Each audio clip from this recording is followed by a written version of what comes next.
Hi everyone, I'm Jesse Lynn. And I'm Angela Lynn, and welcome back to another episode of But Where Are You Really From? Today we're really excited. We're talking to you about a brand new movie that is out Oh, today, what? April 8th, Everything Everywhere All at Once, which is honestly, I think one of the best movies I've seen maybe ever. Is that like too high of praise to I give don't think it? so. I can't imagine. I don't recall anything that I've seen recently where I'm like, oh my god, I'm just so blown away. Yeah, like Yeah. I would say like at least in the past 5 years, like hands down, best movie I've seen. Agreed. Yeah. So we're super excited and we'll talk about all of our thoughts on like what stood out to us and all that stuff. But did want to give a little bit more context as to why we're covering this movie. Number one, I think we were both already like Yeah. definitely gonna watch this movie Yeah. when it came out. 100%. Yeah, for those who have not seen any commercials yet, it's the one starring Michelle Yeoh, the legendary Michelle Yeoh, in this like multiverse type movie, and I think that's as much as I want to like give on the plot. But it's from A24. If you know that production house, they only make like really edgy Yeah. cool movies. So I like when I first saw a trailer I was like, this is gonna be interesting no matter Oh yeah. whatever the plot Yeah, is. for sure. Yeah, so we both were already gonna watch it, but I think a few weeks ago we received an email from the PR agency that's helping to market this movie, and they were like, "Hey, we've been like following your stuff, and we feel like you guys would be a good fit to like invite to an advanced screening and hopefully cover the movie on your show." And I was like very flattered that we got this email.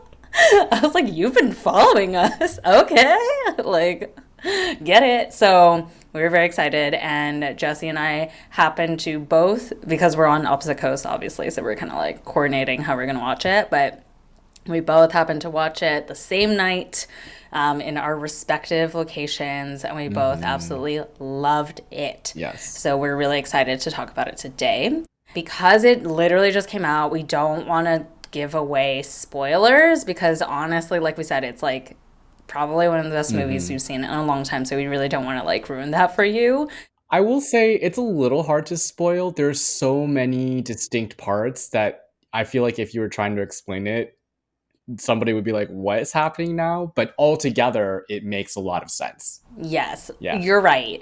But I will say, because before you watched it, I know that you read at least like one article about it and you sent it to me and I started reading it. I was like, wait, I don't want any of this. I don't want to know anything. I just want to like That's go in fair. and watch it. 100%. So I think what we're going to try to do with this episode is kind of like respect wherever you lie on that spectrum of like how much you do and don't want to know before watching a movie, and more talk about like major themes that stood out to us from it, and won't go into like specific, scene by scene or anything like that, so that you don't feel like anything was spoiled.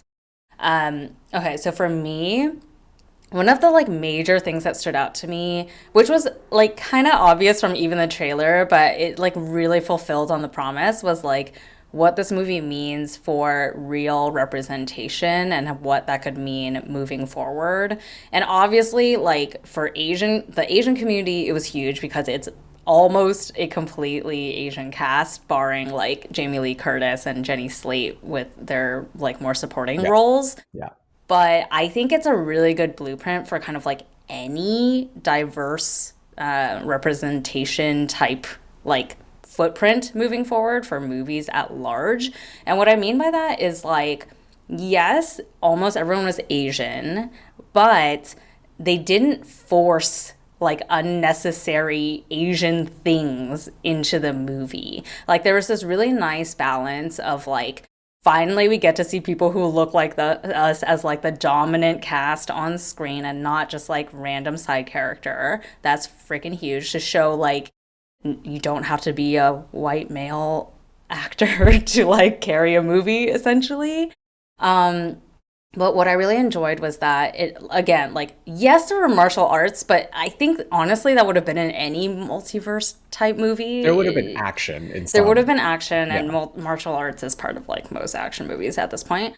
But it wasn't like centered on that, and where they wove in the Asian stuff it was very natural. It was basically like how you and I have talked about, like in our 2-year anniversary episode, we even talked about this of like what does representation really mean, and like for us, I think, with this podcast, sometimes we talk about like specifically Asian identity things like having tiger moms and like model minority myth and whatever. But a lot of times we just talk about random things that interest us that have nothing to do with being Asian. But because we are Asian, our like upbringing and the experiences we have had often make their way into like our perspectives on things. So what I really liked about this movie was that like where the Asian parts came in were just like because they are Asian. So it just like played into how their characters would actually act as like multi-dimensional complex characters as opposed to like this forced plot line about being Asian.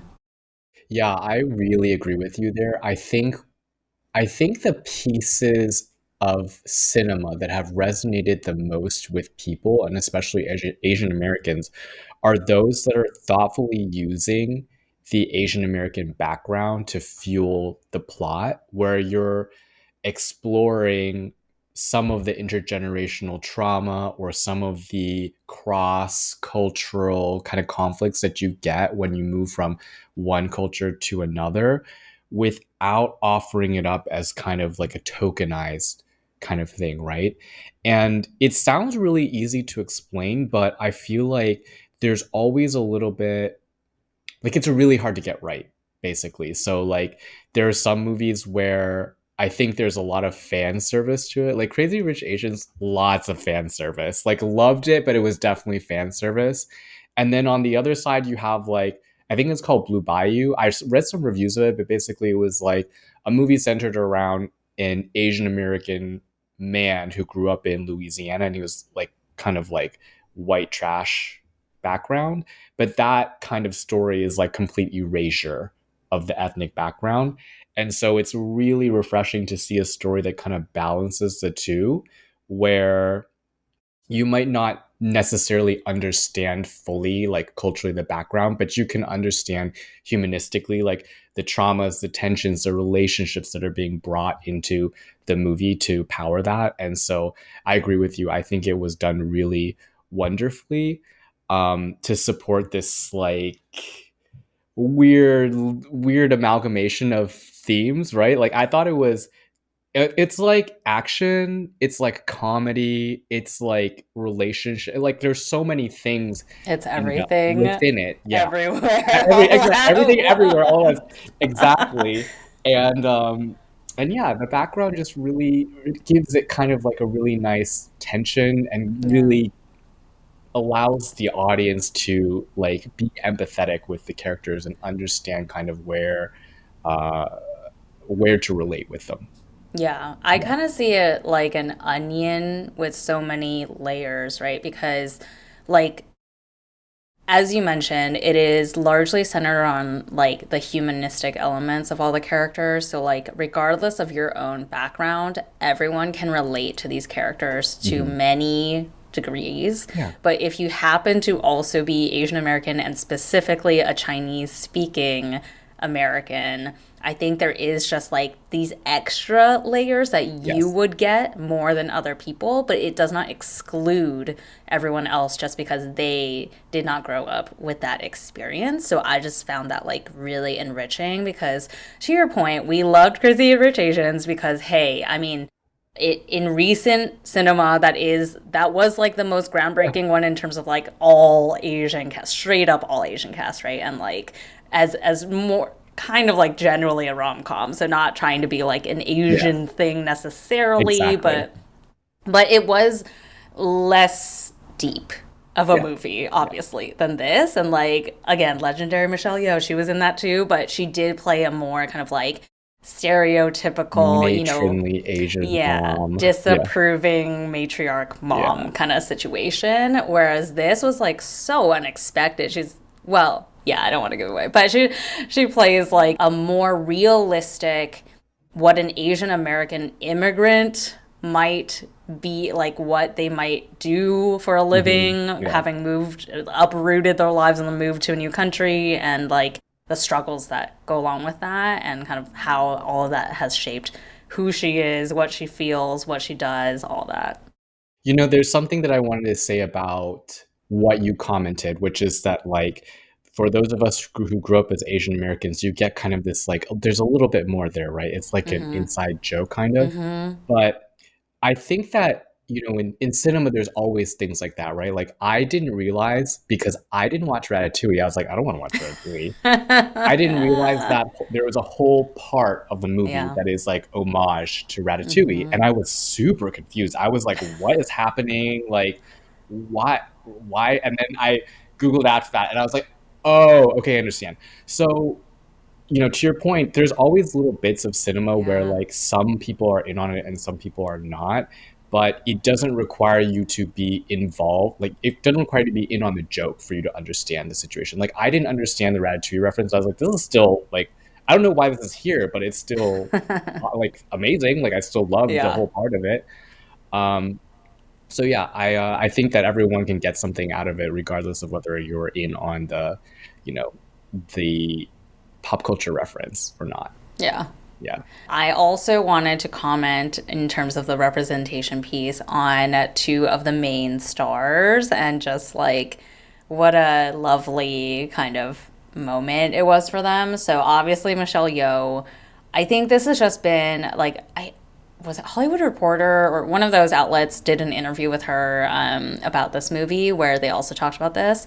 But basically, this is like her first major like leading role in especially like a Western movie, right? Like Yeah. made for Western audiences movie, even though she's had a decades long acting career. Yeah.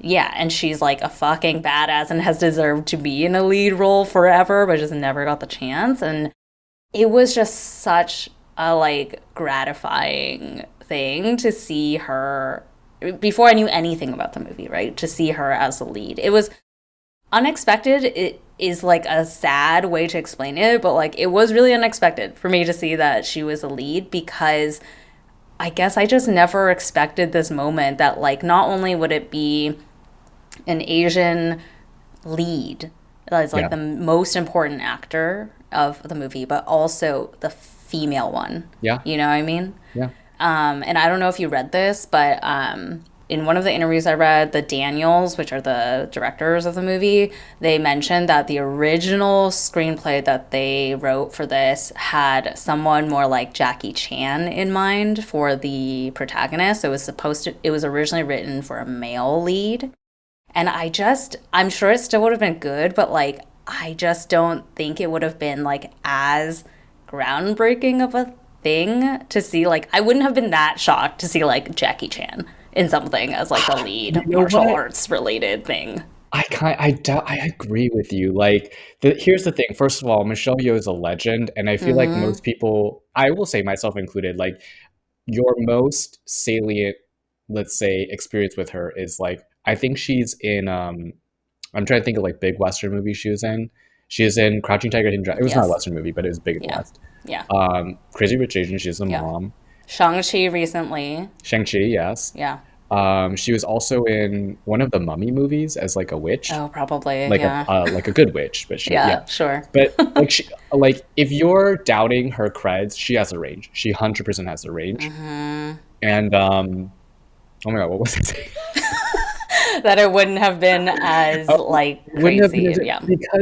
because you've seen that before. Like the Yeah. plot, there's a point in the plot where the relationship between the characters really helps transform a moment, right? And the hardness and softness of the characters are preserved as your typical like masculine, feminine energy. And I really love that it was switched, that you had Yeah. a male presenting person giving the fem energy and a female presenting person being like, oh yes, like this is what I needed to Yeah. understand. And I think that added just a little, it's a little more like a twist, a little flavor to it, which is really nice.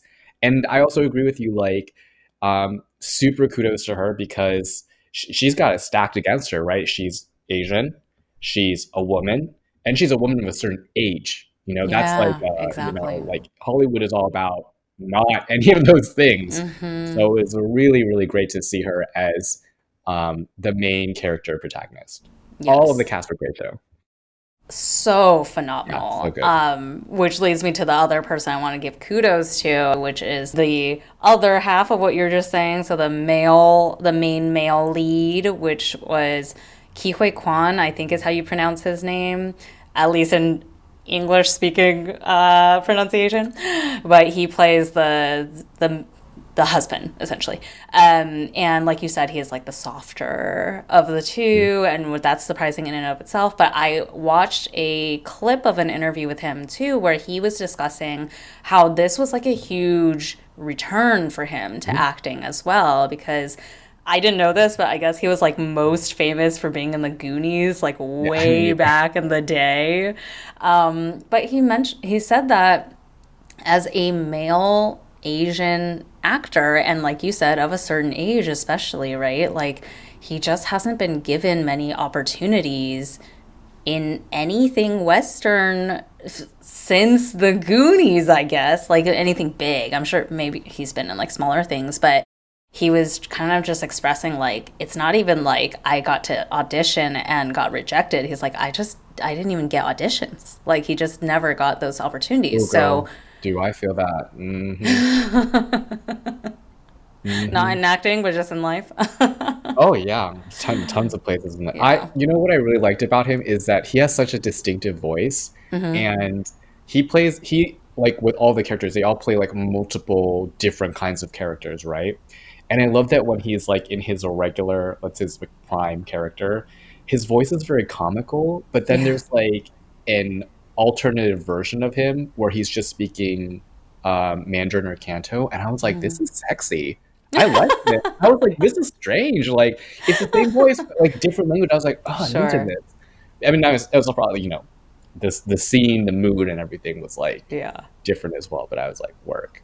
Well, let's get into language because that is a different theme that I wanted to delve into. I loved the way that they weaved this into the script because basically, like, I kind of feel like, multi-language has been introduced in some movies. Like Crazy Rich Asians, they had a little bit of Mandarin, and like Farewell, they had a little bit of Mandarin, but it was very compartmentalized, right? It was kind of like, we are speaking Mandarin now, or we're speaking Canto now. And so they like throw in a few lines where it's like, like in Crazy Rich Asians, when it's like the character Rachel's trying to like impress the grandma. She's like, now I'm talking to grandma, nine nine, blah blah blah, right?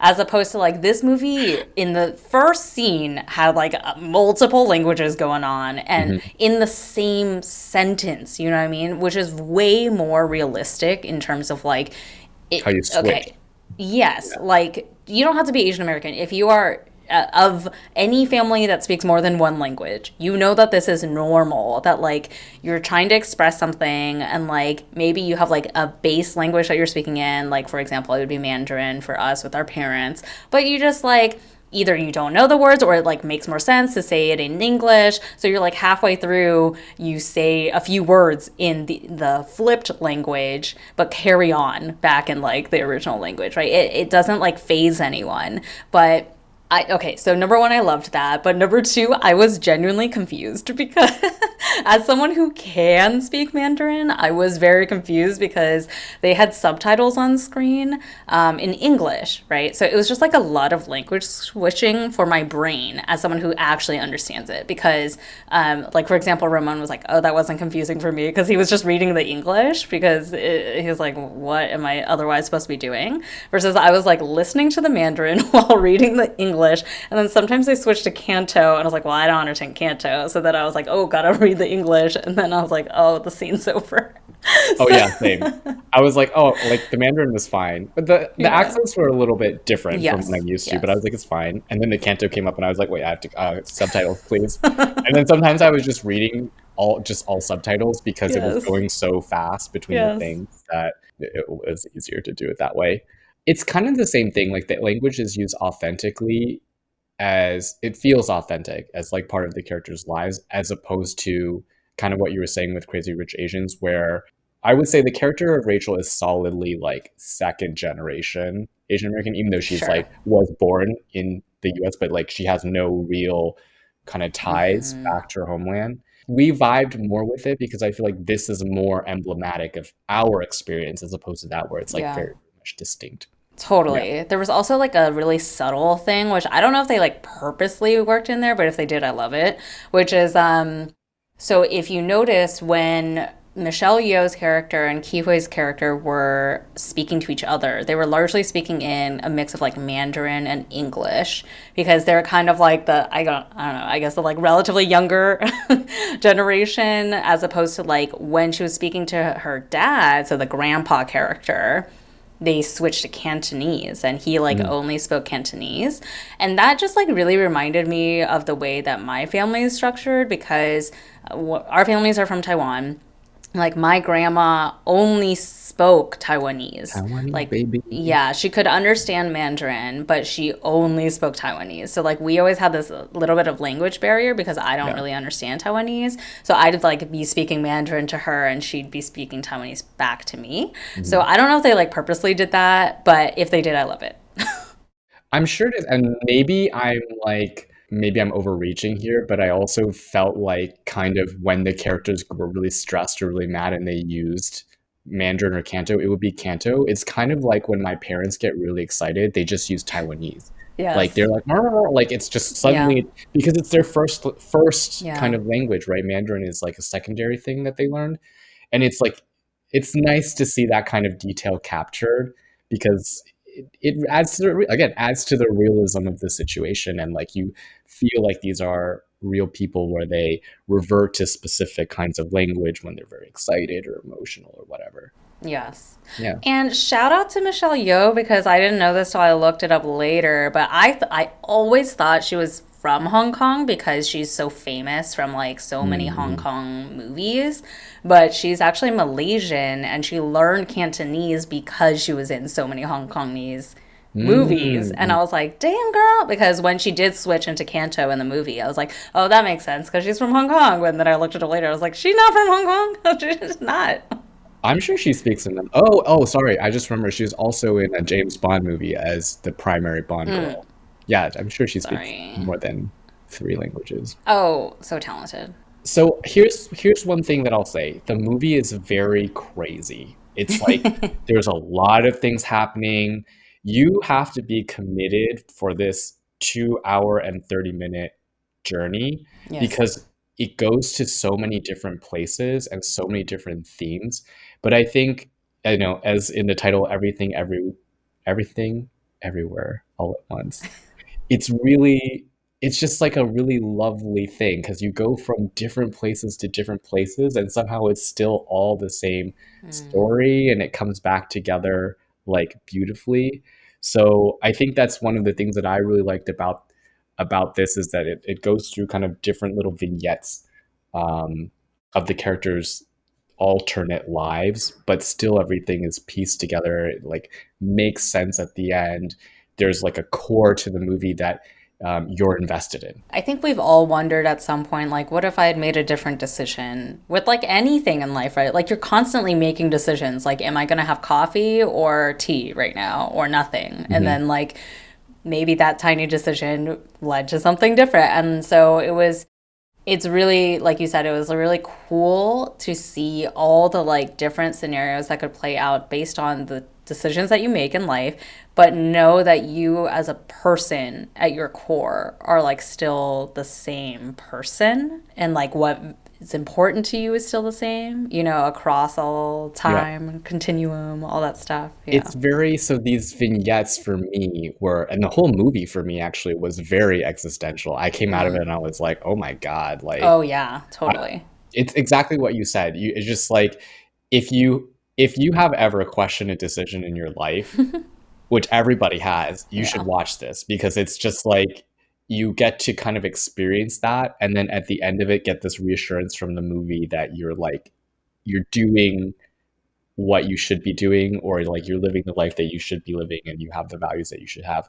But I do, yeah, I feel like that's actually a really big theme is kind of like, for me, it picked at the question of like, why are we here? And like, what keeps us constant? And like, is there a constant? And is there a meaning? And all of that. Those like heady questions about like existence.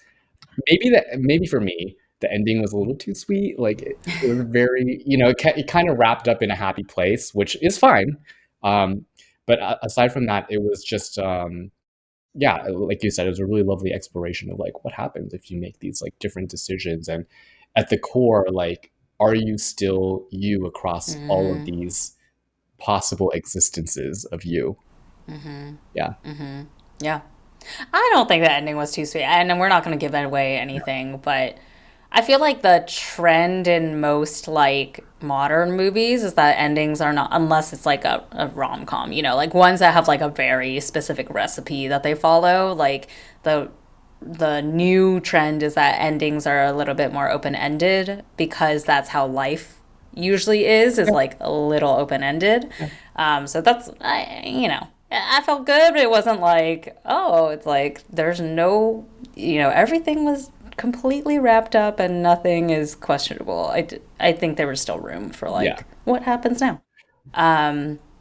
Anyways, so speaking of, like who are we in the end and like what values do we carry and blah, Mhm. blah, blah. Something that I really enjoyed was exploring the mother daughter relationship throughout the movie. Mhm. And again, I'm trying really hard not to like give away any spoilers with the way we discuss this, but I mean, this was one of those things where it was like, again, I think you could understand what the complexities were largely whether or not you were Asian American, but if you were Asian American, there was just like extra layers of like, oh, I get why this is so important or so difficult for them to overcome.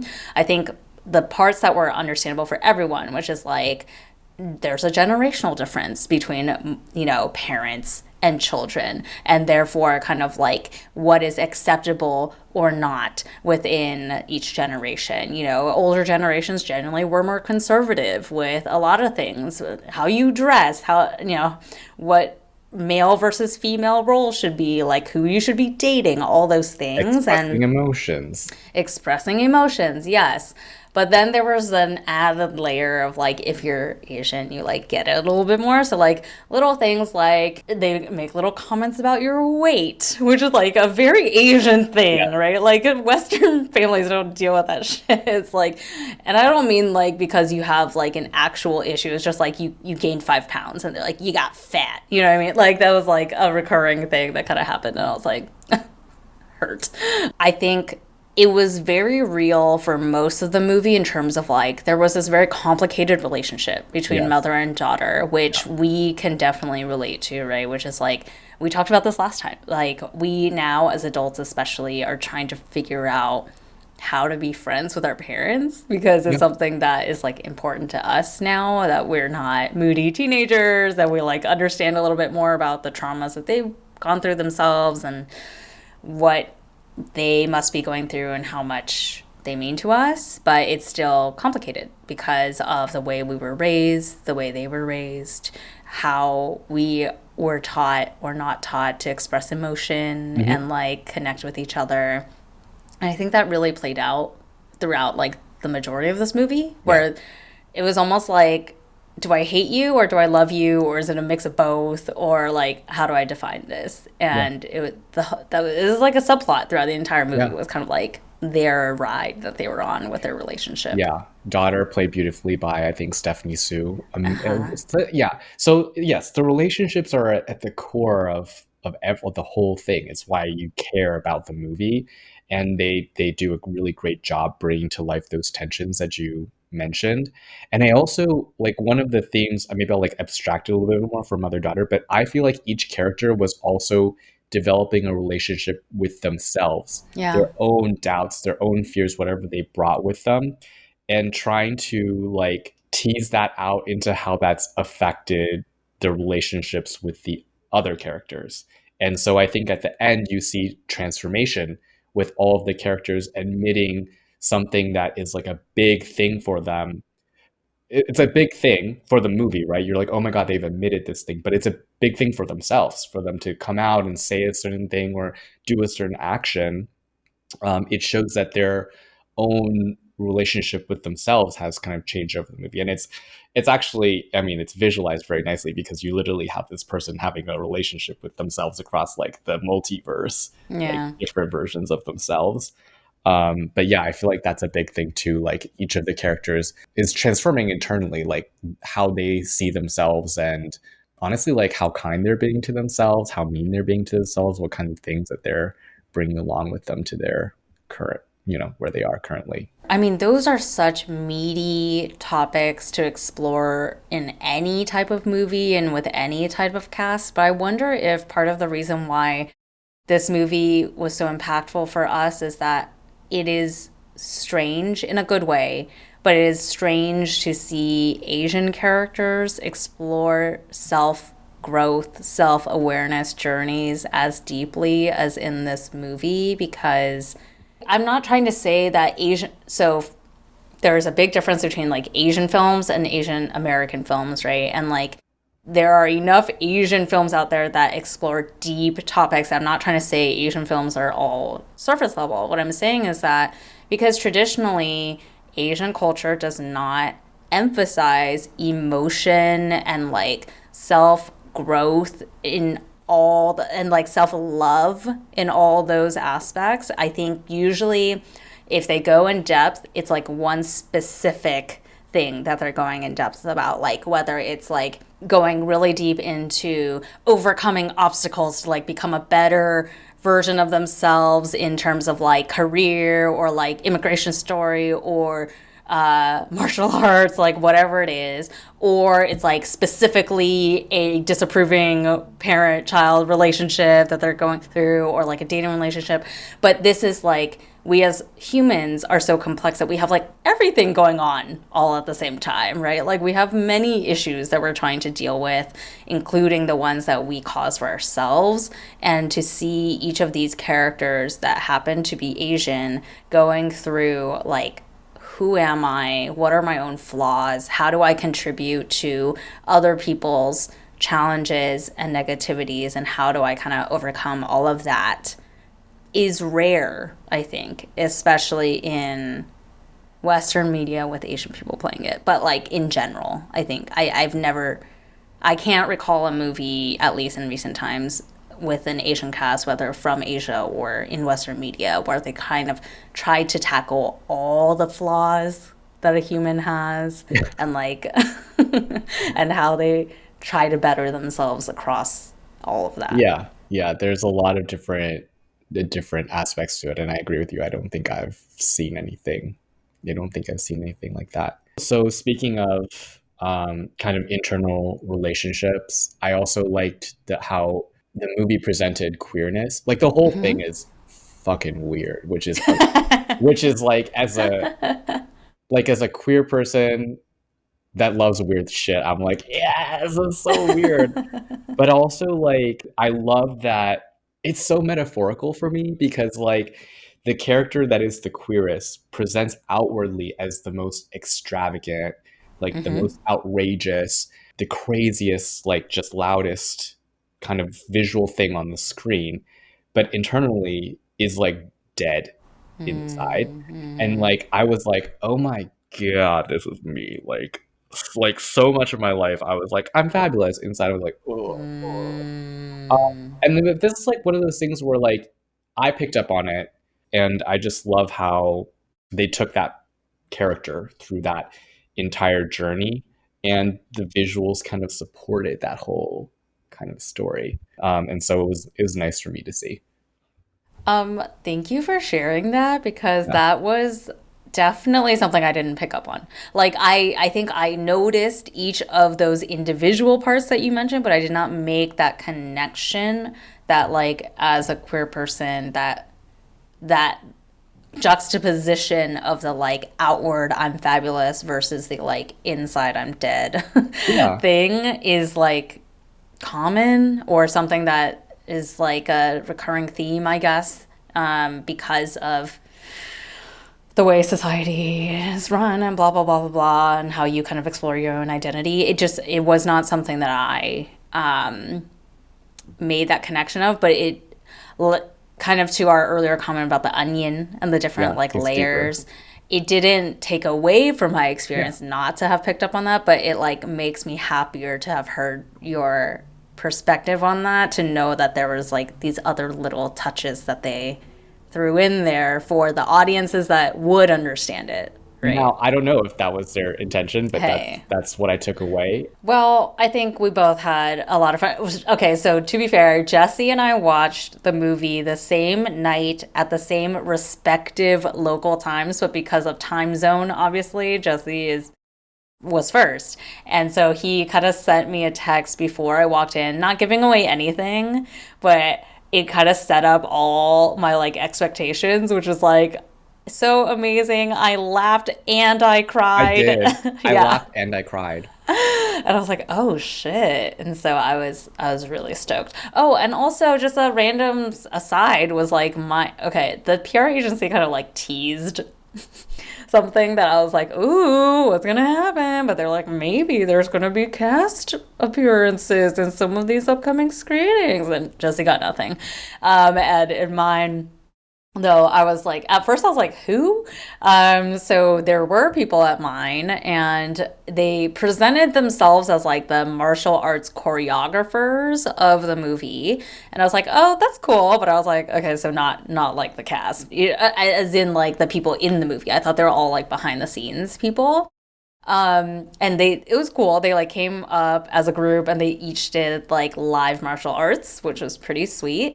And then the movie started, and I was like, oh, they're like in the movie. So they weren't, it wasn't like the main four characters or whatever, but like if you watch the movie, there are some recurring kind of like nameless Yes. characters that do a lot of the martial arts and like interact with the main characters.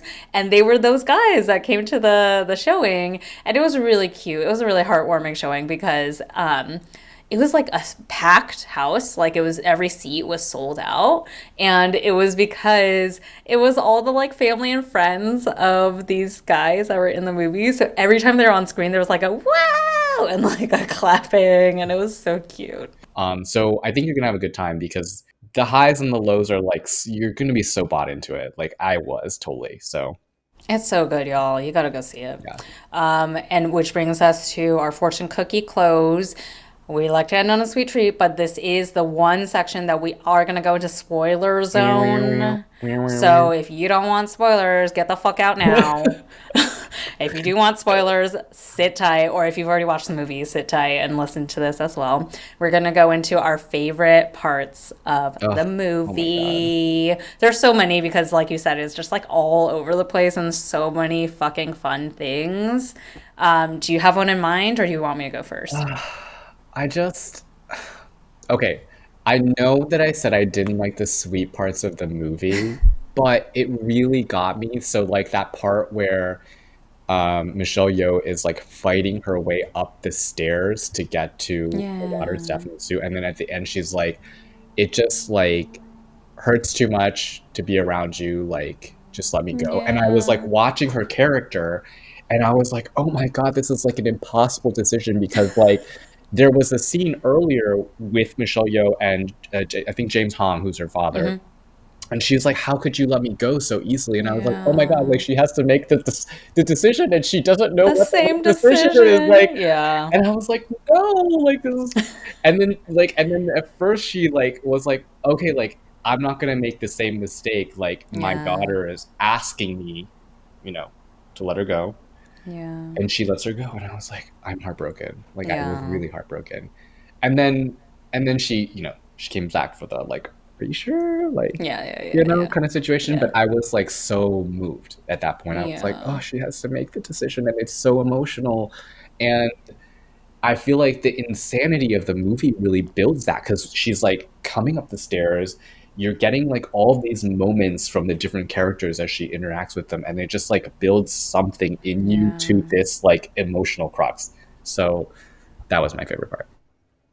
Yeah, and I think so. I couldn't talk about this in the main section since we didn't want to go into spoilers, but since we're already talking about it, Rich. I think that was one of the parts where I was like, oh, this is like a very different way of portraying an Asian parent and child because the concept of like, just let me go is like, I don't think any Asian parent would just let their child go in like No. the most traditional sense, Yeah. right? Yeah. They'd just be like, "No, I know better than you do. Like I'm staying here," or like, "No, we're doing this." Yeah. Like not giving as much leeway to the idea that the child has individual like volition and challenges that may require them to need space and to like not want to maintain that relationship, like because I think it's common that Asian parents and children have a really fraught relationship, especially if the parents are from are the immigrants and the children are like grew up American, because we just have such different cultural understandings of like what's important and how a relationship should be. So I think I was just like imagining my own parents if I was like, just let me go, you know, like, and their expectation would probably be like, no, no matter how much you hate me, like you're my child and like I'm not letting this shit They go. would You be know what I like, mean? why are you being so dramatic right Right. now? Exactly. Exactly.